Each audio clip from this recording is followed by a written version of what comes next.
It's come to my attention that people are making rules for BookTube. No one consulted me. Hello and welcome back to Bookish, and welcome to a video which is me glomming on to a trend started by others, establishing rules for BookTube and rules for making BookTube content and running a BookTube channel.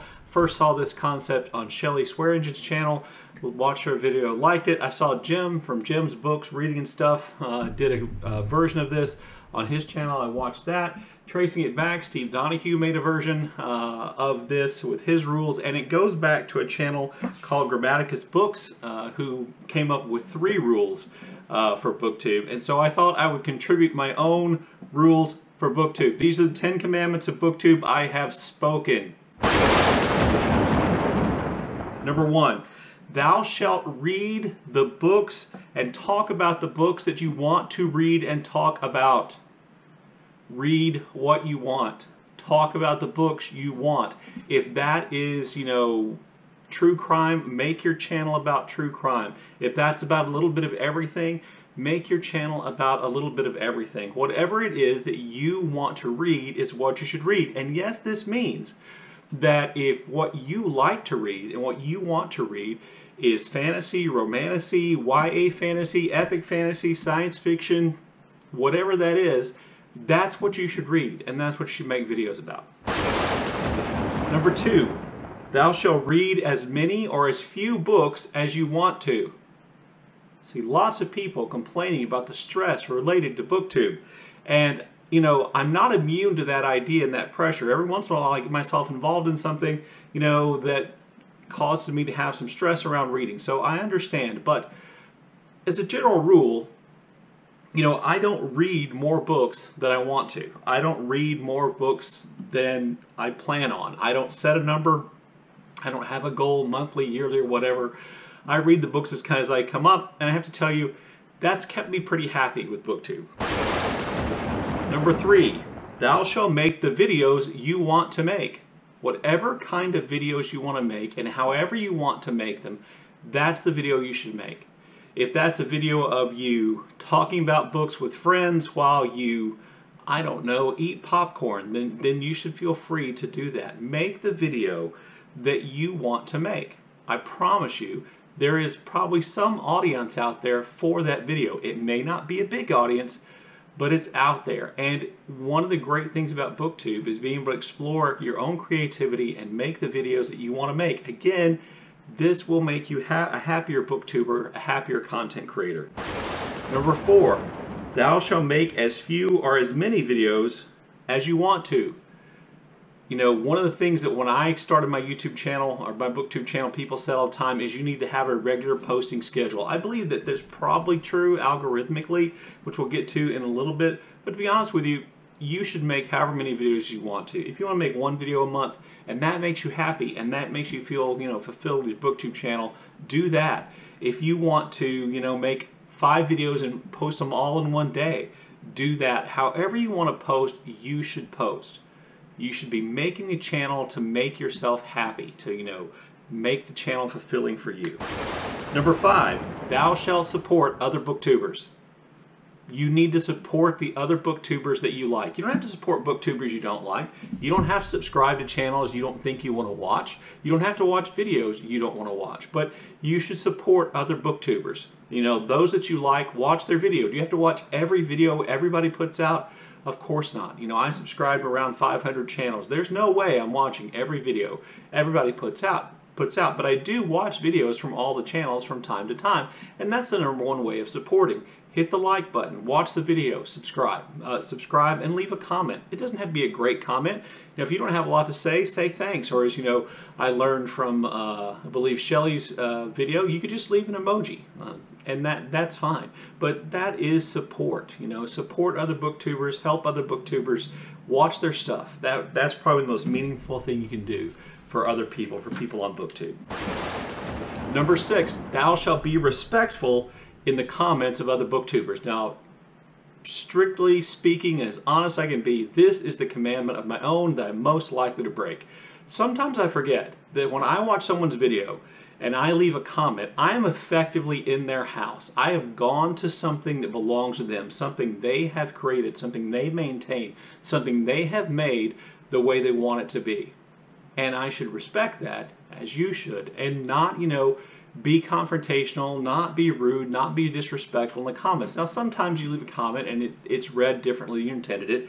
And in that case, I would just apologize and move on. And in generally speaking, my advice would be to apologize and move on, but try to avoid it if at all possible. Leave the negative comments to the people who don't make videos. That's what I would say. Now, if they say something you don't like, if they have something in the video you don't agree with, here's what you do. Post your own video on that topic. Make a response video. At least then you put yourself out there. You've invited the controversy or whatever the comments to your channel. Okay, so you're not filling up their comment section with negative comments or with any kind of hostility or any kind of controversy. Put it all in your channel. And then, I'm perfectly free with BookTube conflict. I'm perfectly okay with disagreements. Even when sometimes those get heated, I think they can be okay, but it needs to be done in that way. Let's see. Commandment number 7, thou shalt be thyself. Be you. If you haven't picked up on the first few things, they're all kind of lead up in some way to this one. But by be you, I mean be your genuine self as much as you can possibly be.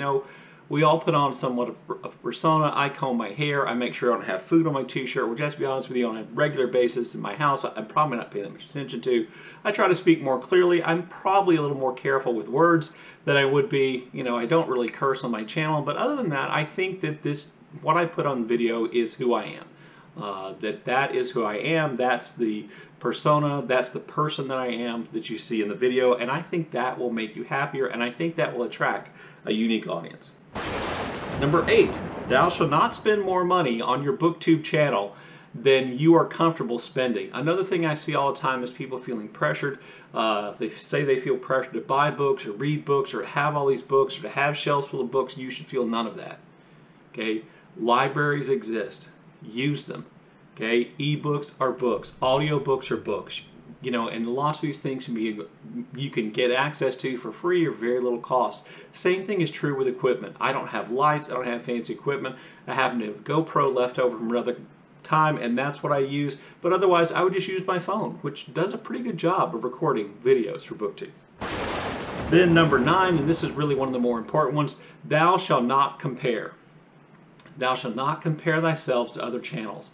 Don't compare yourself in terms of the views they get, or the subscriptions they have, or the number of comments they have, or whether or not you think they're making money and you're not. Don't compare whether you think your videos are, as good as theirs in a way which makes you feel bad about yourself. To use the old cliche, comparison is the thief of joy, and BookTube should be a joyous thing. And when you compare yourself to others, you are bound to create resentment, hostility, feel bad about yourself, wonder why, people don't like you, and it's just a long road down to being unhappy with your BookTube channel. Do not compare. Celebrate the success of others. Okay? That will probably bring you as much happiness as the success you have on your own channel. And then finally, and this is the one I think that is the only possible controversial one on my list, thou shalt come to terms with the YouTube algorithm. So I know a lot of you ignore the algorithm, and I think that's great. But I'm just going to point out, if you ignore the algorithm, you've come to terms with the algorithm. You've decided you don't care, and I think that's absolutely great. If you come to terms with the algorithm thinking that you care a lot and what you want is your channel to get lots of views and subscribers and be monetized and make money, I think that's great too. Do that if you want to do it, but decide what you want. And you can, decide after a little while. Decide what you want and what you're happy with, what you think is worthwhile, what you're getting from the algorithm versus what, the algorithm is doing for you. Think about that. Think about your relationship with the algorithm for 5 minutes or 5 hours or 5 years, whatever it takes, but come to terms with it. Because I honestly think, to a certain extent, what YouTube is in general is like a nearly pure competition in which essentially we are all competing for the attention of viewers. Some of us compete for attention of a large number of viewers. Some of us want the attention of just a few viewers. For me personally, I like when my videos get a lot of views. I pay attention. I like that because that means I get to interact with more people, and that's really what I like about this channel, the opportunity to connect and comment with, and to, you know, meet people I wouldn't ordinarily meet, and to talk to them about my favorite subject, you know, which is books. So I like my channel growth. I like it when my channels get lots of views. For my videos get lots of views the most of the time. That's the relationship I have with the algorithm. I try not to chase those views. Occasionally I think I do make videos where I think, oh, this one might do well because of the algorithm, but for the most part, if you look down my list of, if you look through my videos, you'll see I have videos with tens of thousands of views, and I have videos with a few hundred views. Sometimes one right after the other. That's the relationship I've decided to have with the algorithm. You can ignore the algorithm, but that doesn't mean it doesn't have some effect on your channel. So there you go. Come to terms with the algorithm, decide what you want your relationship with the algorithm to be, and then be happy with whatever it is. I don't know if you picked up on this, but my keys, the 10 commandments of BookTube, is do what makes you happy on BookTube and not to do the things that make you unhappy. Anyway, there you go. There are my 10 commandments for BookTube. Look forward to your comments in the comment section below. As always, thanks for watching.